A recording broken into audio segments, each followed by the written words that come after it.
Welcome to the podcast Life After Addiction and Indictment. I'm your host, Steve Cloward, and I spent most of the last decade and well over $100,000 on coaches, consultants, masterminds, and events trying to figure out how to reclaim my life again. On this podcast, I'm going to share the tools, the tips, the tricks, and the hacks that allowed me to forgive myself so that I could reclaim my life again. I'll be interviewing experts in mindset, leadership, entrepreneurship, sales, marketing, branding, and so much more. I'm glad you're here. Sit back and relax and enjoy the show. Let's go! This is Life After Addiction and Indictment. Hey, welcome to Life After Addiction and Indictment. Today, I've got a gentleman by the name of Justin Brien here today with us, and I want to welcome Justin to the show. How you doing today, Justin? I'm doing very well. Thank you for having me. You bet. Did I butcher your last name, by the way? Brien. I was going to say with the E, I bet you I messed it up. It probably is Brien. You know what? That's totally okay because a lot of people mess it up. Even when I played junior hockey, if my name was, if I got a point, a goal, a penalty minute, even they messed it up. So yeah, I got Brien. It's Brien. It's just It's like the O, but the O was gone. That's cool. Yeah, I usually ask, but I totally forgot. But anyway, yeah, appreciate you being here. I'm excited to get into your story and, learn kind of your battle with life and, addiction and struggles and, kind of how you turn things around. How did you grow up and, when did you start, realizing that maybe you weren't just playing around with drugs or alcohol, whatever you got involved with, and it started to become a problem? Well, I didn't have a bad life growing up. I mean, my parents broke up when I was about 8 years old. I remember coming home and seeing this for sale sign in front of the house. I'm like, I have no idea what that is. And then they explained it to us, saying, you know what, sometimes mommies and daddies, they grow apart. So at 8 years old, my parents split up, and I went and lived with my mom. And it wasn't very long after that. I was about 2 or 3 years that I ended up going to live with my father because, we had the same kind of passions. We both loved sports. I grew up, I played baseball, I played hockey, I played, badminton, I did curling, golf, you name it. I was doing it, but I was a big hockey guy. And I didn't really get along with my stepfather very much. And so I went to go live with my dad. And, I had a good life. I had a lot of opportunity. But growing up, I battled a lot of self-esteem, self-worth, and self-confidence. I was a late bloomer in high school. I actually didn't grow until grade 11. It was funny. I would actually phone my buddy, and his mom would answer the phone and be like, "Hey, Calvin, it's either Justin or a girl on the phone." And I'd be like, I can hear you, right? But it was true. I had a bit of a girlier voice. So I'd actually pray to, hit puberty. Yeah. I want to grow. So I was a little bit in hockey, which was my favorite sport, and I'm Canadian. I got hockey sticks in the back of my sport, right? Although I like them all.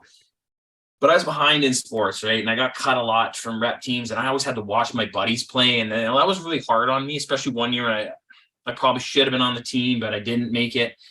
And I just never got an explanation why. But I personally took that as a personal attack, almost. And I unfortunately, I took that with me throughout my life. But I didn't do anything about it, right? I got cut. I didn't go to the gym. I didn't go shoot pucks. I didn't practice visualization. I did nothing to get stronger. I pouted. I took it personally, and I just went and played house hockey. But it crushed me and it destroyed me. And I started to feel my self-worth started to go even more. I started to compare myself to other people. I wanted to be everybody else but me, and I always put people on a pedestal ahead of me. Yeah, I always felt less than. So I didn't drink much in high school. Right? It wasn't for me. But when I got out of high school, I started to drink, and I found out what it was starting to give me. It started to give. I moved away to play junior hockey, and then I was living in a billet house. But my billet house, instead of living with a family, we lived on our own.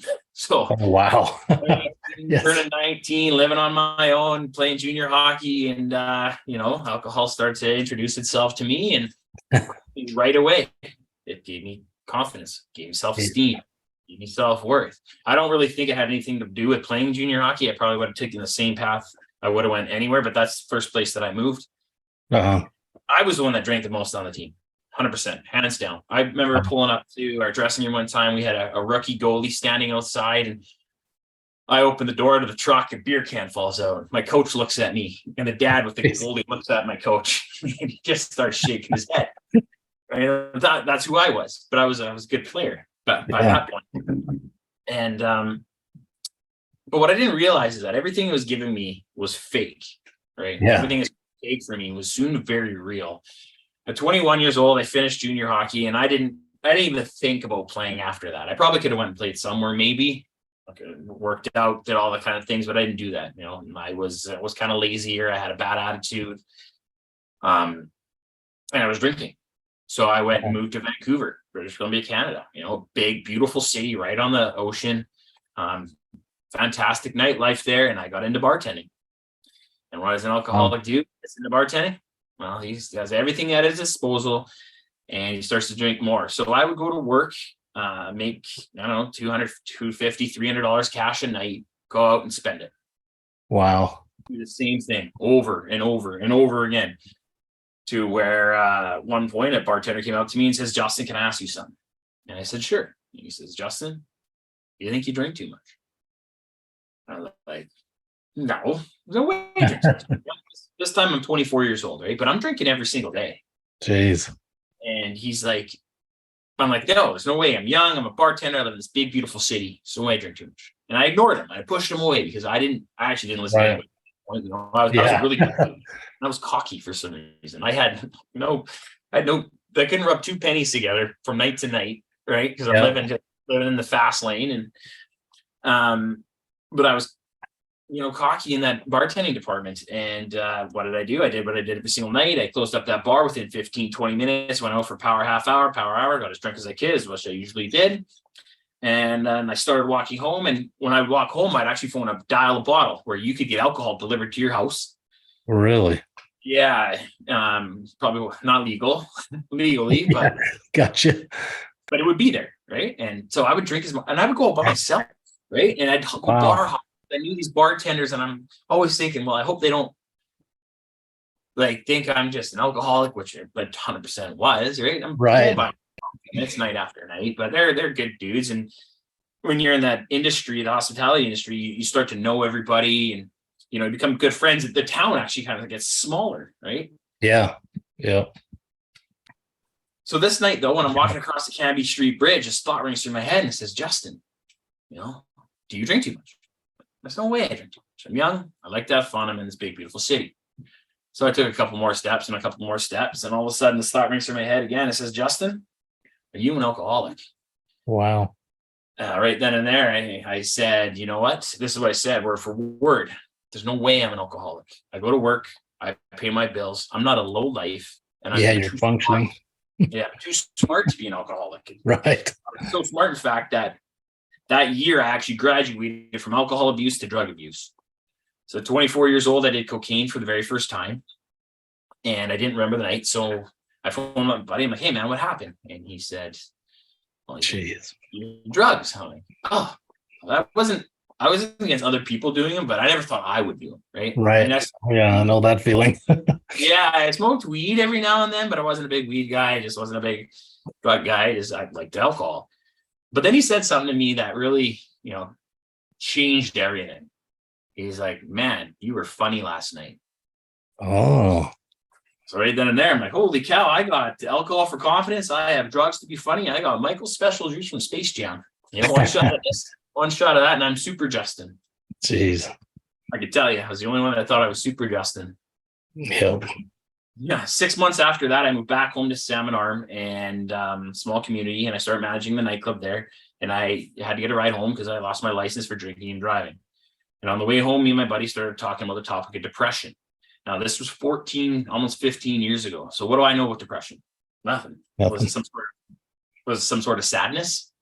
So I looked at my buddy and I'm like, "You know what, man? Depression is an excuse. Depression's for the weak. You got to man up. You got to go to work and you got to pay your bills. You take your feelings and you bury them. We don't talk about our feelings." Right. No, I don't know why I said it back then, but I definitely know why I said it now. Is because I was trying to look stronger on the outside than what I was feeling on the inside, because I still had that feeling of less than. Yeah. So 24 years old, two major problems: substance abuse, mental health. 24 years old, I'm ignoring two major problems: my substance abuse and my mental health. And it took me until about 28 years old until I finally admitted to myself, "Justin, you know what? You abuse substances. Justin, you know what? you struggle with your mental health. Yeah. And so I finally asked for help. However, when I asked for help, I started to get suicidal, and I got suicidal for 6 years. Every single day. Really? Damn. Are you going to make it, man? Like, are you Yeah. going to make it? So about a year and a half after, I met a girl around that time that I asked for help. And, but my drinking didn't slow down. We ended up breaking up, but we still kept in touch, right? We were in love, but, I was a mess. Yeah. So we hung out a couple times, and we'd always be texting, and one day she phones me, she says, "Justin, I need to tell you something." Sure. "Justin, I'm pregnant." I'm like, "Okay." And she said, "Well, you have two options." She's like, "You can be in this child's life or not. You don't have to be. Don't worry about it. You don't need to take this responsibility, but I'm having this child." I said, "No way. I'm in. Let's do this." And at that moment, I was actually off of a leave of absence from work. They're like, "Hey, go get your mental health better. Like, you're struggling." Right. I was a wild card at that point. Jeez. When I was at work, no one could outwork me. But what Justin's showing up, is Justin going to show up? Right. Because I would actually start to drink, and then I black out. Like, I would literally black out. And sometimes 3 days later, I would. Wow. But I would, for those 3 days, I'd be coherent enough to get more alcohol, to talk to people on the phone. Wow. That's real. Yeah, it was crazy. I've had my bell rung a couple times from hockey, from car accidents, from fighting. So it do with a little bit of both, right? Excessive alcohol abuse for 10 years by that point. So we got back together and ended up getting a car accident. And I was like, "Okay, I'm out. I got to go to rehab." So, but 2 months before my kid was born, I'm out to rehab.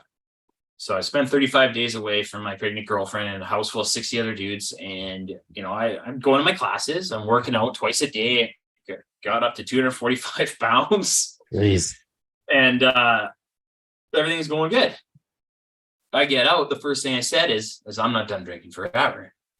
Jeez. You probably guess what happened. 1 month later, I have our son. 2 months later, I started hitting the bottle hard. 6 months after that, my girlfriend had to make the tough decision of her life, pick up my son and leave me at my lowest point. Jeez. And I don't blame her. Yeah. Once that, I just started to go downhill and downhill. And I was very lucky. One time I woke up, I pulled my sheets back, and there was a knife in my bed. There was blood on my sheets. My wrist was cut. Oh, shit. Holy shit. I don't remember it. I remember the night before, but I don't remember it happening. So I took those, rubber wristbands you wear, cover up my mom's cupboard, and I started to put it on my wrist. And I cover those up so nobody could see. So nobody ever knew about it. Wow. And it got to the point where I ended up becoming an organ donor, milk thistle for my liver and kidney flush, because I was preparing my body to donate it to somebody, because I thought somebody deserved it more than me, because I knew I was a smart kid. People love me. I'm athletic. I'm talented. And there's some people that could benefit from this. And I'm like, I felt guilt and shame for not using it. And I thought, hey, if I could just donate my body to someone, maybe they can do something with it. Right. Yeah. I remember walking so in Canada, you go into the DMV to become an organ donor. So I walked in there and I looked at the lady and I'm like, "I'd like to become an organ donor." She just looks at me and said, "Oh, good for you." And I'm like, "If you only really knew." And I just kept smiling. Around that time, though, I started to listening to motivational speaking. And I was trying to do whatever I could to get better. Like, I've been to over 100 doctor's appointments. I've spent 77 days away from my family. My GP was, my general physician was one of the best guys to talk to. Even checking in with him for 15 minutes once a month was good. Yeah. And he helped me get into rehab. He helped me get into like a back specialist, because I deal with chronic back pain. So he helped me do all these kind of things. So it was nice to talk to him. I've been to 77 days in rehab, 45 addiction appointments, 19 psychologists, 10 psychiatrists. I've tried 8 different meds, from antidepressants to anger to ADHD to, anxiety to sleeping pills, whatever I could to get better. But one thing that helped me the most was finding my why. But I found my why by listening to these speakers. Like, there are speakers like Inky Johnson, Trent Shelton, Eric Thomas, and Les Brown. Yeah. Now, I had no idea who they were back then. I was just at the gym, threw on my headphones, put on YouTube, give it to me. I definitely know who they are now. Yeah. So yeah, but they said, find your why. So I started asking myself, Justin, well, what is your why? What is your why that's going to drive you and motivate you to get better? Well, I started to look at that little boy again, because for one point, I need to end this so he has a better dad, right? A dad that he deserves. And I'm not that dad. I started to reframe my thoughts. Okay, well, Justin, what if you do get better? What if you get better for him? What if you get better for him? You get better for yourself. And if you get better for yourself, you can actually help other people. So with that, I decided to make my son my why. And now a lot of people are going to say you got to do it for yourself. But you know what? I went to rehab with I couldn't. So exactly. it doesn't matter who you do it for. Yeah. Because when you do it for something or someone else, it always comes back on you. Because I got better for my son, I got better for me, and now I get to become a speaker, a coach, an author. I get to travel around to help people. So I made my son my why. And what I tell people is you got to find your why, base your decisions around that why, and then you figure out the how. Yeah. So it's hard to do it for yourself when, you don't believe in yourself. You've got all these negative things you've been dealing with most of your life. And so that's, people that say that I'm with you 100% on that.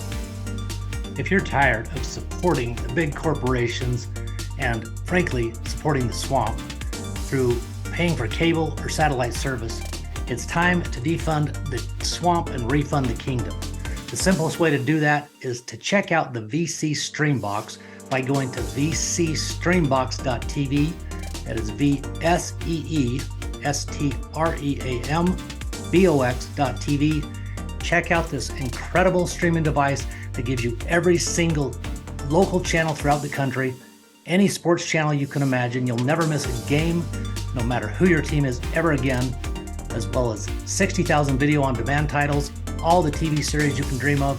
There's nothing like it, a one-time fee with no monthly subscription. Not only that, if you're, looking for an additional income, there's an incredible opportunity with their affiliate program that you can simply scroll to the very bottom of any of the pages on the website, vcstreambox.tv, click on the affiliate program title at the very bottom. It will take you to a page that will give you all the information where you can sign up. You'll earn 20% commission paid weekly on any referrals that you send, the unique link that you'll receive via email. Once you have a VC box, you will be blown away and you automatically will get referrals because it is that incredible. I can't even put words to tell people how much people love this thing and how they're blown away by all of the channels that it gives them. It actually includes even 98 Canadian channels and 128 Latino channels. Well, the thing about addiction is like a lot of us were just giving up, right? And we needed something to come into our lives that motivated us to get better, to pick us up when we're falling down. And for me, it was a 2-year-old. Yeah. It was a 2-year-old boy. I started to picture him growing up without me. Yep. And I know that may sound weird to do, but I had to visualize him getting made fun of at school because his dad left him. Yeah. Now I know that's not the case, right? For people that take their lives, right? But that's what I had to do, to get myself better. Right. So my first decision was to go back to rehab. So I went back to rehab, but this time I went to power of why. So why do you drink? Because I'm depressed. Well, why are you depressed? Because I didn't learn to deal with my self-esteem, self-worth, and self-confidence. Why do you have self-esteem, self-worth, self-confidence? Well, it's because I didn't want to deal with my operating system, my mental health. Now, the cool thing about rehab is they don't really care about the substance. They care about the why. They care about the why you use, right? Yeah. And then they teach you the how. And we went over things like journaling, writing your feet, getting your thoughts out of your head and onto paper, because that's half the battle. Gratitude. Your day and ending your day off is something that you're grateful for is scientifically proven to rewire the neuroplasticity in your brain for happiness as long as it's done consistently. Now, if you have a problem or having a hard time with gratitude, what you got to do is attach a feeling to it. That's right? key. That's critical. Does anyone be like, I'm grateful today? Yeah. Are you? But just saying that is not going to help you. But if you believe it, what do you have today that if you didn't have tomorrow would really impact your life? One of the biggest things I learned in rehab besides diet and exercise, and how there's a direct correlation between your gut health and your mental health, the R, 25% of your sugar levels goes into your brain, is the power of acceptance and forgiveness, and how acceptance and forgiveness is actually for you. And then I learned about it again in coaching, and that really ingrained it in me, because, you know, you take what you know, you take what you learn, but when you get it taught from another thing as well, it just makes it all more real. It's like, okay, well, yeah, they teach that. But then another thing that I'm interested in coaching, oh, they teach that too? Yeah. Okay, well, let's dive a little deeper into it. Right? That's just how I was working at the time. And the thing about acceptance and forgiveness is acceptance and forgiveness is for you. It's not for the other person. Right. Now, there's going to be times in your life where an event happens to you. Someone may pass away. You're going to get hurt. But the first thing you have to do is accept it. And you have to accept it so you can forgive it. Now, the thing about acceptance is you don't have to like it. I mean, but you have to accept it. You have to accept that it truly happened. And you have to accept that it truly happened so you can forgive it and stop living in your past and create your future. Bingo. Yep. Now, when it comes to forgiveness, if it's somebody that hurt you, you know, you don't even have to forgive them to their face. Right. But you can forgive them for you. Now, we did a visualization in there where you just sat there. He turned off the lights and we sat in our group and we closed our eyes. And then he said, picture someone that hurt you. And then we closed our eyes. And then he just went through this little spiel. Talk to them about how they hurt you. Now forgive them. And like, I just started crying. Yeah. I was like, holy cow, this is powerful, man. And you start to learn about some of the feelings that you harbor, right, towards some people. But after that, I realized that, you know, I heard this from a lady friend of mine who's a coach, and she said, you are 100% responsible for 50% of the relationships you have. So with the guy that I thought hurt me, you know, like thought he gave up on me, I was like, man, I was responsible for that relationship. And I was a cancer to that relationship too. Yeah. Now, the thing about acceptance is forgiveness is that you may have to accept what happened to you and someone that hurt you and forgive them, but you're also going to have to accept what you did and forgive yourself. And that took me a long time. Yeah. Some of the decisions I've made and then forgive some of the actions that I've taken. So one of the biggest things I learned about was the power of acceptance and forgiveness. Now, when I got out of rehab, I was doing awesome, right? And then I went to work, and all of a sudden, 2 months later, pink cloud hits. Man, I was angry. I had my son, and I was underneath my mom at the time, and I didn't know what to do. Like, I was uncomfortable. I was mad. I was depressed. I was confused. I got my son, and I gave him to my mom, and I'm like, Mom, I have to go to the liquor store. As soon as I got to that liquor store, everything it's like every emotion left me. I was happy. I was calm, but I was still sad because I knew every single time I picked up a drink, I picked up a drug, I was not only going to hurt myself, I was going to hurt those around me. However, that need for solace and peace that alcohol gave me at the time trumped everything else. I started down the path again. Yes. Quit my job. I don't remember that. I just phoned my boss one time after New Year's, and I talked to him, I guess, in the morning. We decided this probably wasn't the best for me. Then all of a sudden, I found myself sitting in my basement suite alone on January 4th, 2019, looking around the room, taking everything in. It was 9 a.m. or 8 a.m. It was dark in my basement suite because I had blackout curtains. I couldn't let light in. Right? I don't want forbid. Unless it's 9 o'clock where I can go get more alcohol. When you say you had your kid, was that you just had him at the time? Like, had him at the time. Okay, so you were just okay, gotcha. So I got him in the beginning, and I could only see him twice a week for 4 hours at a time. Yeah, okay. Per court order, I couldn't drive with him in my vehicle, but I proved that I could have him. So I would take him every weekend. Yeah. Okay. Maybe once during the week. So I had him three or four times a week. Okay. But it was when I didn't have him that I was a mess. Yeah. So I found myself sitting in my basement suite, looking around the room, looking at his pictures, looking at the toys in the corner, looking at his hockey stick, and you're like, holy cow, Justin, you have two options here. You can ask for help or you can end it. What are you going to choose? Yeah. That I phoned my mom, said, "Mom, you need to take me to the hospital." So she left work, came pick me up, took me to the hospital. And with my mom to my left of me, my dad in front of me, and a counselor to my right, I finally admitted the words out loud that, hey, if I'm going to continue to feel the way that I did, that I had a plan, and that plan was to end it. From that day on, that lifting that weight off my shoulder, just letting somebody know. Yeah. My counselor, my doctors, they always ask me, but I'd look him in the face and be like, Yeah. I wouldn't do that.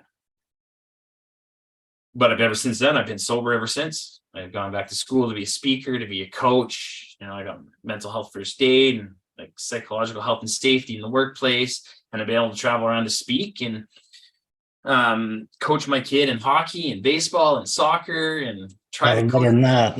golf, but he just wants to hit the golf ball and not listen to dad. So how old is he now? He's 7, turning 8. Oh man, that's cool. Wow. The coolest part is that 3 years later, I got back together with my ex-girlfriend, who's now my wife. And we have wow. Now that is awesome. Yeah. I mean, that surprised me as much as people are surprised that with what I've been through. I've been married for 33 years. My wife made it through all the hell I went through, but that's remarkable, man. Congratulations. That's so cool. It's so important to children, to have their parents in the same home, if at all possible. That's, I think that's why society's got so many damn problems, that's a big part of it. So that is cool. There are stats on addiction rates on children from single parent homes. Like I'm not trying to make a single parent feel right or anything. It's just, but there are some stats on that. But I think a lot of it is that it's getting so expensive to live.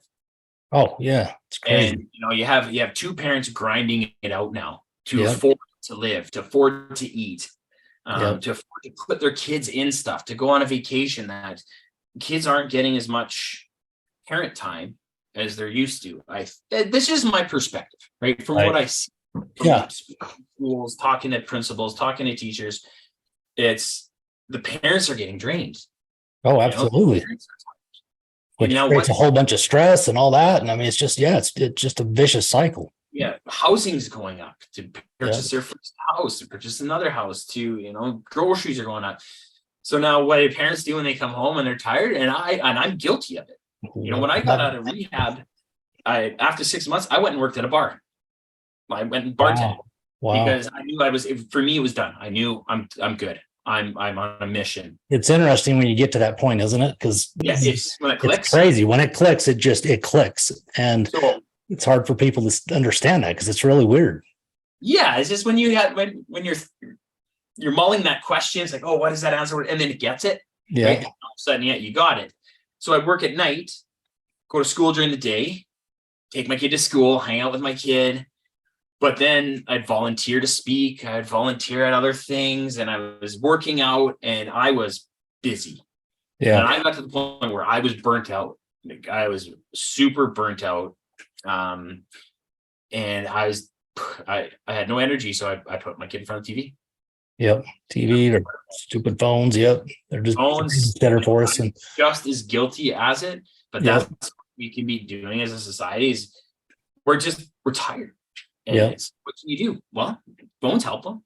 Give them for an hour, but then they can get hooked on that. Now I know my kid, he loves technology now. I mean, he loves sports too, but he's really just going on my phone so now if he wants to go, he gets like a half an hour, but he's got to do something active and he's got to do reading. Yeah. Right. And then if he gets bored, we'll figure it out. Yeah. The world is, and I could have that same problem too. No, we don't get bored anymore. We have to be busy. Yeah. Everything all answers are at our disposal. We have to remain busy at all times. And when you stop, that's when you can start to be creative. Exactly. Yep. So true. I had that conversation just 1 or 2 episodes ago because I struggled with that for so long because we're just sitting in that grind, and you don't ever stop and slow down and get yourself in that quiet space, and it's amazing what happens when you do, Yeah. So, I'm fortunate enough that, my wife, she works when I don't have a speaking engagement or something. So at least one of us is home. That's cool. And we can do that right now. So it's it's been working out. But it's nice to be around and be able to coach my kid in sports. And Yeah. even though coaching U9 is one of the hardest things I've ever done, that might even be harder than getting sober. Yeah. Is it hockey you're coaching, or what are you coaching? You're going to pass it to this person. That person's going to pass to that person. You go around the net and you shoot. Yeah. That's brutal. You looking at me? Then all of a sudden their gloves off, but they're punching each other. Oh, but what a great memories those will be, though, because I've got 4 boys and they all played a lot of baseball. And I remember times where I was like, gosh, can't wait till it's over the season, because some Saturdays the schedules will work out where you could make both double headers, that's 8 hours, 4 games, a couple of them. And it just, but man, do I miss it, Yeah. Well, even baseball is trying to get them not to hit each other with a bat. Yeah. Swing. Practice swing. Yeah, exactly. But yeah, and it can be frustrating, right? And you just want them to get in the line, take your grounder. Yeah. Right. Well, there's my kid picking up the grass, licking them. Exactly. Out in the outfield, they're just sitting down. Yeah, but it's frustrating. But 𝐁𝐿𝐿, who is he had the world-class speaker thing. He's like, it's frustrating. He's like, I'd be more sad if I didn't have those frustrating moments. So true. Yeah. I get to have those moments. Yeah. It's just focusing on the perspective, really what counts in those moments, Yeah, absolutely. So cool. Well, man, that's an incredible story of what you went through, and, to come out the other side and to be where you're at and doing what you're doing is just remarkable. And, there's nothing more than important to me, at least, than just making a difference in someone else's life, through the experiences we've had. And to me, that's what it's all about.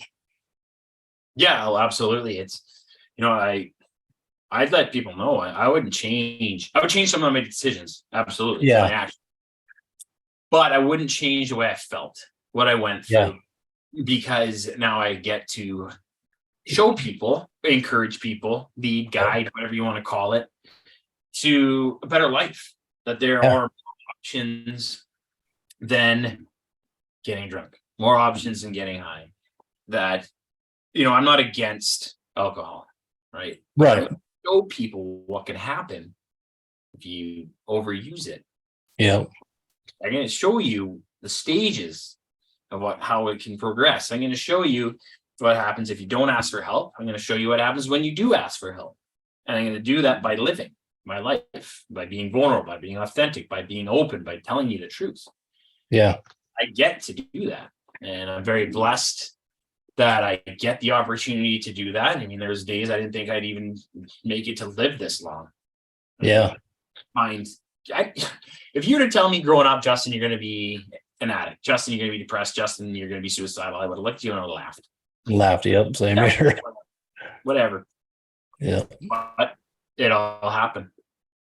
Yeah. You wouldn't be who you are and have the ability to do the things you're doing to help other people without that experience. So it all works out for a reason, Mm-hmm. So yeah, I feel very lucky to be where I am today. Yeah, it's incredible. Let's talk a little bit about, depression. For those that, because there's a lot of people that, are depressed and aren't necessarily abusing alcohol or drugs, but, they're in dark places.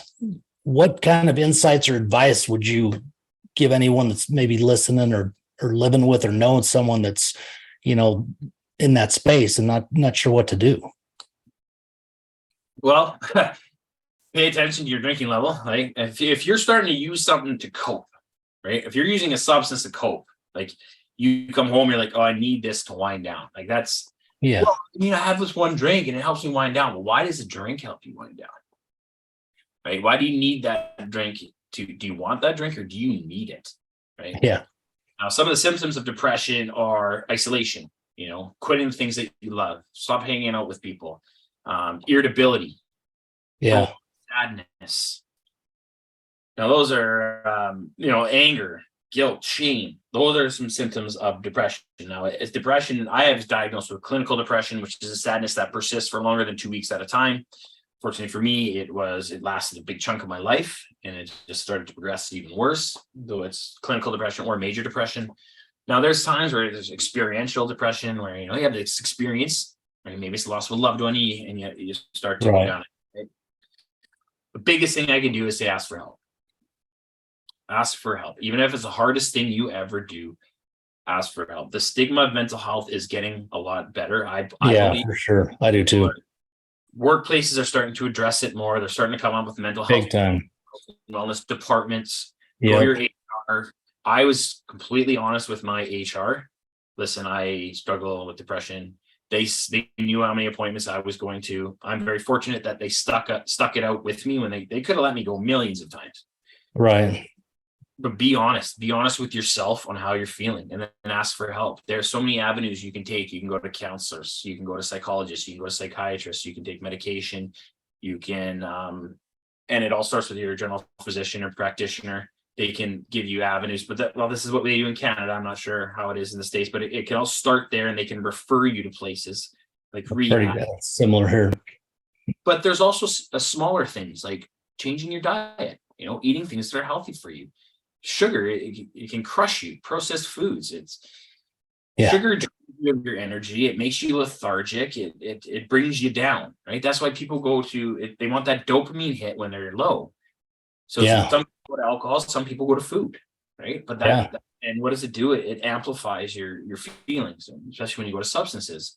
You can make sure you exercise, get your dopamine. That's a big one, I think. Yeah. Serotonin, your oxytocin, get it firing, your motivation, reward chemicals. Journaling your thoughts down. You can do gratitude. You can do positive affirmations. I actually have a gratitude partner, a dude that we text each other every day, what we're grateful for. And then we do affirmations at night. Like, I am kind, I am caring, I am loving. I am a man who talks about my feelings, stuff like that. So those I am statements can really build you up, right? Because for how long I am depressed. No, if you just I am depressed, you turn a thought into a belief, and that belief will become a truth for you. And then that truth is going to start to control your actions, right? Bingo. Yep. And you start to believe it. Anything you tell yourself, your thoughts matter. Absolutely. I was depressed. Yes, I was scientifically depressed, I guess you could say. But I didn't help it by keep telling myself, Justin, you're depressed. Justin, you're depressed. All right, I am depressed. I didn't help it by not taking my medication. I didn't help it by skipping counseling meetings. Yep. So another thing that you could do, what helped me, was listening to positive podcasts, or podcasts of people like me who struggle and what they did to get better. Yeah. You learn from them, but you also get a little bit of hope, right? Absolutely. You do things like meditation and trying to control your thoughts, like you get into your head to get out of your head. There are a lot of things that you can do on your own, but having a support network is pretty important. So my support network is, I still have a counselor, a psychologist, that if I feel down, I go and see him. I got a gratitude partner. I got another buddy that I text with every day, and he's one of those dudes like, how you feeling? How you really feeling? Like, I can still get depressed, man. Cool. Absolutely. It still happens. You bet. I might be up and down my whole life, and you know what? That's okay. Yeah. But as I've learned to accept it, not that it's going to run my life, but hey, it might show up every now and then.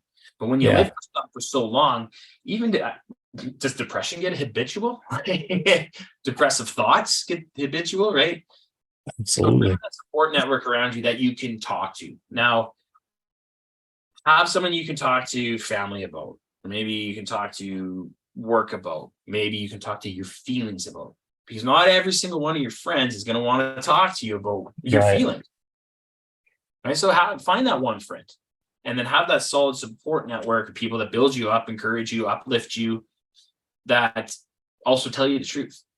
Yeah, hey, that's important. You're being a bonehead right now. Yeah. Yeah, you can talk to me though, right? Instead of those guys like, hey man up. Right. Oh, man up, bro. Just man up. Quit drinking. That was my favorite. Quit drinking, you'll be fine. Yeah. Quit drinking, yes. I'll be fine. Okay, I'll get some help, and then I'll be fine. Right. Yeah. But I mean, Well, that's great stuff. I've got, your website and some of your social links that I'll have in the show notes. Where can people find you if they want to reach out and connect with you, Justin? well, you can find me at www.justinbrien.com. That's Justin, BRIEN.com. We won't forget that. Yeah, at Justin Brien 19 on Instagram. Instagram. Yeah. Justin Inspiration on TikTok. I'm not as active on TikTok. I can tell you, as much as I should be. But you can also, if you feel like reading, I wrote an Amazon best-selling book called Chasing Shadows, Fighting the Monster Within, that really dives deep into more of my story and a lot of the stuff I haven't shared today that might blow your minds. But at the end of every chapter, there's learning lessons. Oh, cool. In a bunch of chapters, there's questions. Like it's broken into 3 parts: life during alcohol, life after alcohol, and then learning lessons. So it's going to talk about the human needs, the 6 human needs from Tony Robbins, and how if one thing meets all 4 of those needs, it can become an addiction for you. I'm going to talk about how to make lasting change, how to get to grab a support network, and how your internal dialogue matters. Yeah, it matters a lot. Big time. That was one of the keys for me finally, getting unstuck after what I went through. Because you sit in that internal dialogue when it's negative and you're lacking confidence, you're never going to get out of it unless you figure out how to change that. So it's question it. Just question it. Okay, is that thought true? Thoughts aren't facts. Remember, people's thoughts are not facts. However, if you find out a thought that is a fact, it is your job to change it. Yeah, that's right. That's great. Well, man, this has been fantastic. I appreciate your time. This has really, been one of my favorites. I mean, your story is incredible, but what you're doing is also remarkable. And there's no doubt that, you're making an impact, but you're also, I can feel your energy, you're happy, which means you're healthy. So, it's incredible what you're doing, and just gives people hope that, are out there and struggling. And because I remember what it's like to sit in that place, and it's not good. But if you can find somebody that, can help you see that it is possible, then that can be all the difference. And then just go grab on to somebody like that and ask them for help, like Justin said, and can make all the difference. Do you have any final departing words before we wrap it up, Justin? Well, life can get hard, man. No one ever said life was easy. No one ever said life was fair. Matthew McConaughey, no one said life was fair. Yeah.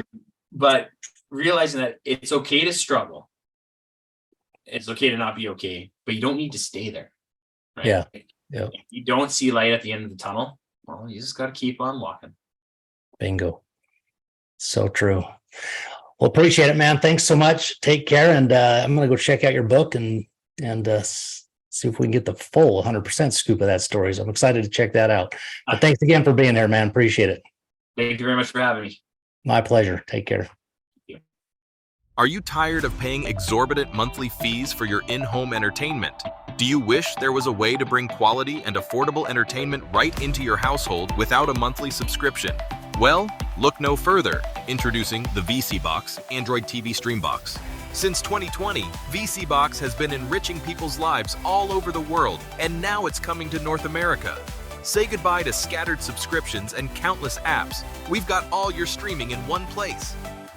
This is the best fully loaded Android TV box provider in North America.